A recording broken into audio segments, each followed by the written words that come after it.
മലയാളത്തിൽ ഒരു ചൊല്ലുണ്ട്. കക്ഷത്തിലുള്ളത് പോയി ഉത്തരത്തിലുള്ളതൊട്ട് കിട്ടിയതുമില്ല എന്ന്. കേരളത്തിലെ നിയമസഭാ തെരഞ്ഞെടുപ്പിൽ ഇടതുപക്ഷത്തിൻ്റെ ദയനീയ പരാജയം കണ്ടപ്പോൾ ആദ്യം ഓർമ്മയിലെത്തിയത് ഈ പഴഞ്ചൊല്ലാണ്. രാഷ്ട്രീയ പ്രത്യയശാസ്ത്രങ്ങൾ അടിസ്ഥാനപരമായി രണ്ട് പക്ഷമായിട്ടാണുള്ളത്: ഇടതുപക്ഷം, വലതുപക്ഷം.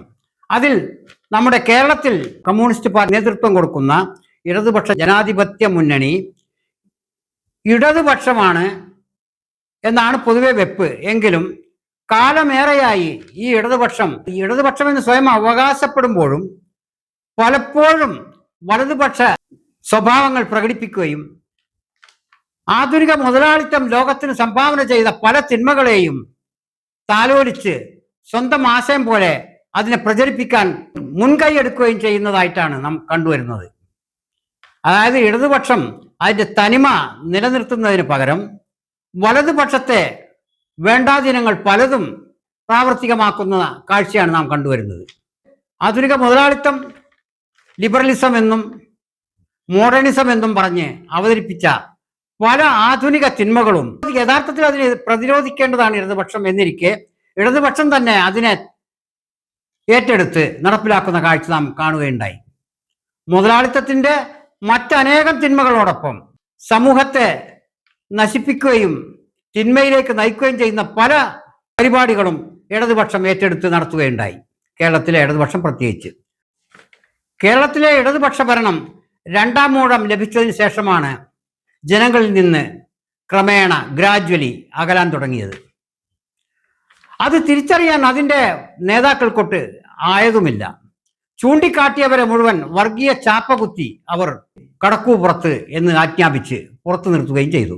ഇത്തവണ നമ്മുടെ കേരളത്തിലെ ഇടതുപക്ഷ സർക്കാർ തോറ്റത് ഭരണപരമായ കാര്യങ്ങളെക്കാൾ അവരുടെ നയനിലപാടുകളോടുള്ള പ്രതിഷേധത്തിന്റെ ഫലമായിട്ടും അവരുടെ തന്നെ ഐഡിയോളജിയിൽ നിന്ന് വ്യതിചലിച്ചതിന്റെ ഫലമായിട്ടും കൂടിയാണെന്ന് കാണാം. ഇടതുപക്ഷത്തിന്റെ രണ്ടാം ഊഴത്തിന്റെ രണ്ടാം പാദത്തിലാണ് അവർ ജനങ്ങളിൽ നിന്ന് അകലാൻ തുടങ്ങിയത്. പ്രത്യേകിച്ച് ആഭ്യന്തര വകുപ്പ് ജനങ്ങൾക്ക് പൂർണ്ണമായും എതിരായ രീതിയിൽ പ്രവർത്തിക്കാൻ തുടങ്ങി. അതിനെതിരായ യാതൊരു വിമർശനങ്ങളെയും പരാതികളെയും സ്വീകരിക്കുകയില്ല എന്ന ധാർഷ്ട്യം ആഭ്യന്തര വകുപ്പ് കൈകാര്യം ചെയ്യുന്ന മുഖ്യമന്ത്രിക്ക് പ്രകടമായി തന്നെ അദ്ദേഹം പ്രകടിപ്പിക്കുകയുണ്ടായി. പോലീസിന്റെ ആത്മവീര്യം നഷ്ടപ്പെടും എന്ന ന്യായമാണ് അദ്ദേഹം അതിനുവേണ്ടി നിരത്തിയത്. ഭരണകൂടം എന്ന നിലക്ക് താരതമ്യേന വലിയ മോശമില്ലാത്ത രീതിയിൽ പ്രകടനം കാഴ്ചവെച്ചതാണ് ഈ സ്ഥാനമൊഴിയുന്ന ഇടതുപക്ഷ സർക്കാർ എന്നുള്ളത് നിഷ്പക്ഷമതികൾക്ക്, ദോഷൈക ദൃക്കുകളല്ലാത്ത എല്ലാവർക്കും അംഗീകരിക്കേണ്ട കാര്യമാണ്. എന്നിട്ടും എന്തുകൊണ്ട് ഈ ദയനീയ പരാജയം എന്ന് ചോദിച്ചാൽ അതിന് ഭരണപരമായ കാര്യങ്ങളെക്കാൾ അതില്ല എന്നല്ല, അവരുടെ നിലപാടുകളിലുള്ള സൂക്ഷ്മതക്കുറവാണ് അവരെ ഇന്ന് ഈ പരാജയം ഇത്ര കഠിനമാക്കിയത് എന്ന് കാണാം. രണ്ടാം ഊഴത്തിന്റെ അവസാനം അടുത്തപ്പോഴേക്ക് അവർ ഒരു പ്രത്യേക സമുദായത്തിൽ നിന്ന് കരുതിക്കൂട്ടി അകലാനുള്ള ശ്രമം നടത്തുകയുണ്ടായി. ഹിന്ദു വോട്ടിന്റെ കൺസോളിഡേഷൻ നടക്കും, അത് തങ്ങൾക്ക് അനുകൂലമാകും, പ്രത്യേകിച്ച് നായർ ഈഴവ സമൂഹങ്ങൾ തങ്ങൾക്ക് അനുകൂലമാകും, അതുകൊണ്ട് മുസ്ലിം വോട്ടുകൾ തൽക്കാലം നഷ്ടപ്പെട്ടാലും വലിയ കുഴപ്പമുണ്ടാവില്ല, മൂന്നാമതും ഒരു ഊഴം കൂടെ തങ്ങൾക്ക് ലഭിക്കും എന്ന വ്യാമോഹത്തിൽ നിന്നാണ് അവർ ഇന്നത്തെ ഈ പതനത്തിൽ എത്തിച്ചേർന്നത് എന്ന് കാണാം.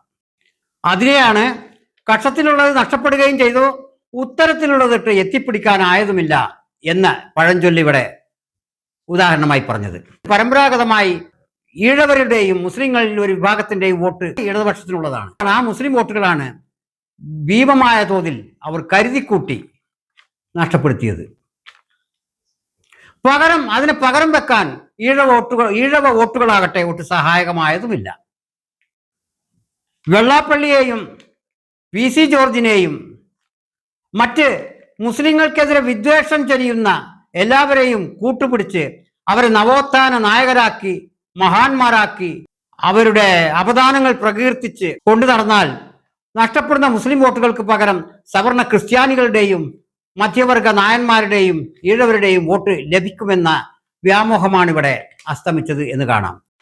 ഇടതുപക്ഷത്തിന്റെ ഈ പതനത്തിന് പ്രധാന ഉത്തരവാദി മുഖ്യമന്ത്രിയും, അത് കഴിഞ്ഞാൽ AK ബാലൻ, വിജയരാഘവൻ, ഗോവിന്ദൻ മാഷ്, ശൈലജ ടീച്ചർ തുടങ്ങിയ നിരവധി പേരുടെ മഹത്തായ സംഭാവനകളും നമുക്ക് വിസ്മരിക്കാനാവില്ല. അതിനൊക്കെ പുറമെയാണ് ആഭ്യന്തര വകുപ്പിന്റെ മഹത്തായ സേവനങ്ങളും ആ പാർട്ടിയുടെ ശവപ്പെട്ടിയിൽ അവസാനത്തെ ആണിയടിക്കുന്നതിൽ കാര്യമായ പങ്കുവഹിച്ചു എന്ന് കാണാം. തുടർച്ചയായി മുസ്ലിം വിദ്വേഷം, ജമാഅത്തെ ഇസ്ലാമിയുടെ പേര് പറഞ്ഞിട്ടാണെങ്കിലും മുസ്ലിം വിദ്വേഷം വമിപ്പിച്ചുകൊണ്ടിരുന്നാൽ തങ്ങൾക്ക് ഹിന്ദു വോട്ടുകൾ അനുകൂലമാകുമെന്ന വ്യാമോഹത്തിൽ നിന്നാണ് അവർ ഈ ദയനീയ പരാജയത്തിൽ എത്തിച്ചേർന്നത് എന്നുള്ളത് നിഷ്പക്ഷമതികൾക്ക് പോലും മനസ്സിലാക്കാൻ കഴിയുന്ന ഒരു വസ്തുതയാണ്. ആശയപരമായ വ്യതിയാനം മൂലം കമ്മ്യൂണിസ്റ്റിലെ പ്രബല നേതാക്കൾ ഒരു അര ഡസൻ പേരെങ്കിലും ആ പാർട്ടി വിട്ടുപോവുകയും എതിർപ്പാളയത്തിൽ ചേർന്ന് മത്സരിച്ച് വിജയിക്കുകയും ചെയ്തു എന്ന് കാണാം.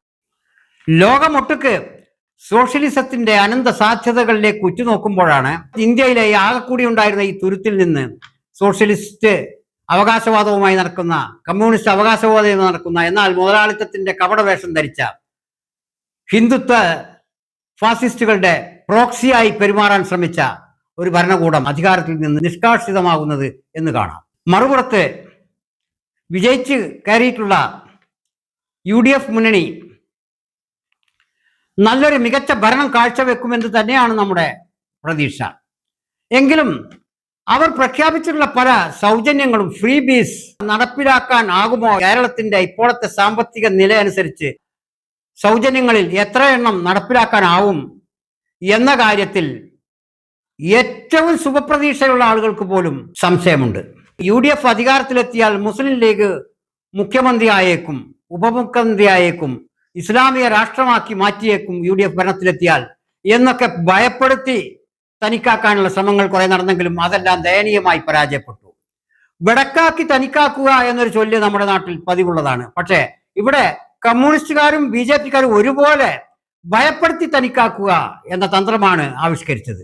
അതായത് മുസ്ലിം പേടി ഉണ്ടാക്കി UDFനെ അധികാരത്തിൽ നിന്ന് അകറ്റി നിർത്താനും കമ്മ്യൂണിസ്റ്റ് പാർട്ടിക്ക് ഒരു ഊഴം കൂടെ നൽകാനും BJP കൂടി ശ്രമിച്ചിരുന്നു എന്നുള്ളതാണ് അണിയറ സംസാരം. വാസ്തവത്തിൽ അവർ ഒരിക്കലും മുസ്ലിങ്ങൾക്ക് വേണ്ടി പക്ഷപാതപരമായി അധികാരത്തെ ദുർവിനിയോഗം ചെയ്യില്ല എന്നുള്ളത് അവരെ മുസ്ലിം ലീഗുകാരെക്കാൾ കൂടുതൽ മുസ്ലിം ലീഗിനെ എതിർക്കുന്നവർക്കറിയാം എന്നതാണ് വസ്തുത. കേരളത്തിലെ പല മുസ്ലിം സംഘടനകളും രാഷ്ട്രീയ സംഘടനകളും പുതുതായി ഉണ്ടായ പല മുസ്ലിം തീവ്രവാദ സംഘടനകളും, തീവ്രവാദമോ മിതവാദമോ എന്തുമായിക്കൊള്ളട്ടെ, പല മുസ്ലിം രാഷ്ട്രീയ സംഘടനകളും രൂപം കൊണ്ടത് തന്നെ കേരളത്തിലെ മുസ്ലിം ലീഗിന്റെ അമിത മതേതരത്വവും മറ്റ് അപരമതങ്ങളോടുള്ള അമിത വിധേയത്വവും മൂലം അതിൽ പ്രതിഷേധത്തിന്റെ ഫലമായിട്ടാണ് ഉണ്ടായതെന്ന് കാണാം. അധികാരം ലഭിച്ചാൽ മുസ്ലിം ലീഗ് കൂടുതൽ ഉപകാരപ്പെടുക മുസ്ലിങ്ങളെക്കാൾ വെള്ളാപ്പള്ളിയുടെ ആളുകൾക്കും സുകുമാരൻ നായരുടെ ആളുകൾക്കുമാണ്, അല്ലെങ്കിൽ പാലാ ബിഷപ്പിന്റെ ആളുകൾക്കുമാണ് എന്നുള്ളത് ചരിത്ര വസ്തുതയാണ്. അതിന് എടുത്തു പറയാവുന്ന ഒരു ഉദാഹരണമാണ് വളരെ കാലം വിദ്യാഭ്യാസ രംഗം കൈകാര്യം ചെയ്തിട്ടും മലബാറിലെ +2 സീറ്റിന്റെ കുറവ്, പോരായ്മ എന്നുള്ളത്. ഇനി മുസ്ലിം ലീഗിന് ഉപമുഖ്യമന്ത്രി പദമോ ഒരു ഡസൻ മന്ത്രി പദവിയോ കൊടുത്താലും അതിന്റെ ഗുണഭോക്താക്കൾ ഏതായാലും കേരളത്തിലെ മുസ്ലിം സമുദായമായിരിക്കില്ല എന്നുള്ളത് രേഖാമൂലം പറയാൻ തെളിവുകളുണ്ട്. അതിന്റെ ഗുണഭോക്താക്കൾ തീർച്ചയായും മറ്റ് സമുദായങ്ങളായിരിക്കും. അത് തന്നെയാണ് വേണ്ടതും. കാരണം ഇസ്ലാം ഒരിക്കലും സ്വജനപക്ഷപാതം അംഗീകരിക്കുന്നില്ല. ഇന്ത്യൻ ഭരണഘടനയോ നമ്മുടെ സത്യപ്രതിജ്ഞ അനുസരിച്ച് നമ്മുടെ കേരളത്തിലെ സംവിധാനമോ രാഷ്ട്രീയ സംവിധാനമോ ഭരണ സംവിധാനമോ നിയമ സംവിധാനമോ പക്ഷപാതം അംഗീകരിക്കുന്നുമില്ല. മുസ്ലിങ്ങൾക്ക്, ഉത്തമ മുസ്ലിം വിശ്വാസമുള്ളവർക്ക് സ്വന്തം ജനതയ്ക്ക് വേണ്ടി മറ്റു ജനതകളെ ചൂഷണം ചെയ്യാനോ പറ്റിക്കാനോ കഴിയില്ല എന്നുള്ളതാണ് വസ്തുത. മുസ്ലിം ലീഗിനെ സംബന്ധിച്ച് മറ്റെന്തെല്ലാം കുറവുകൾ ആരോപിച്ചാലും അവർ സ്വജന പക്ഷപാതികളായിരിക്കില്ല എന്നുള്ളതാണ് ഏറ്റവും വിശ്വസിക്കാവുന്ന ഒരു കാര്യം. ഈ വസ്തുത അറിയാതെയല്ല ഇടതുപക്ഷവും BJPയുടെ ചില നേതാക്കളും മുസ്ലിം ലീഗിനെ വർഗീയ ചാപ്പകുത്തി അവർ ഇസ്ലാമിക രാഷ്ട്രമാക്കി കളയും, മറ്റു മതങ്ങൾക്ക് അവർ ഉപദ്രവം ഉണ്ടാക്കും എന്നെല്ലാം പ്രചരിപ്പിക്കുന്നത്. അവർക്ക് കൃത്യമായിട്ടറിയാം മുസ്ലിം രാഷ്ട്രീയ പാർട്ടി എന്ന് മാത്രമല്ല മുസ്ലിങ്ങൾ പൊതുവെയും അപരമതത്തോട് അധികം വിരോധം പുലർത്തുന്നവരല്ല. മുസ്ലിങ്ങളുടെ തിന്മകൾ മുഴുവൻ മുസ്ലിങ്ങളുടെ തന്നെ ഉള്ളിലേക്കാണ് അവർ വമിപ്പിക്കുക. അതായത് മുസ്ലിങ്ങളുടെ അവാന്തര വിഭാഗങ്ങൾ തമ്മിലുള്ള അടിപിടിയും കശപിശയും ഒരിക്കലും മുസ്ലിങ്ങൾ മറ്റ് അപരമതങ്ങളോട് കാണിക്കാറില്ല എന്നുള്ളതാണ് വസ്തുത. മുസ്ലിങ്ങൾ നല്ലവരായതുകൊണ്ടോ മികച്ചവരായതുകൊണ്ടോ ഒന്നുമല്ല ഈ പറയുന്നത്. അവരുടെ സ്വഭാവ ഘടന അങ്ങനെയാണ്. അതുതന്നെയാണ് മുസ്ലിം രാഷ്ട്രീയത്തിന്റെയും ഘടന. മുസ്ലിം രാഷ്ട്രീയത്തെ ആരും ഭയപ്പെടേണ്ടതില്ല.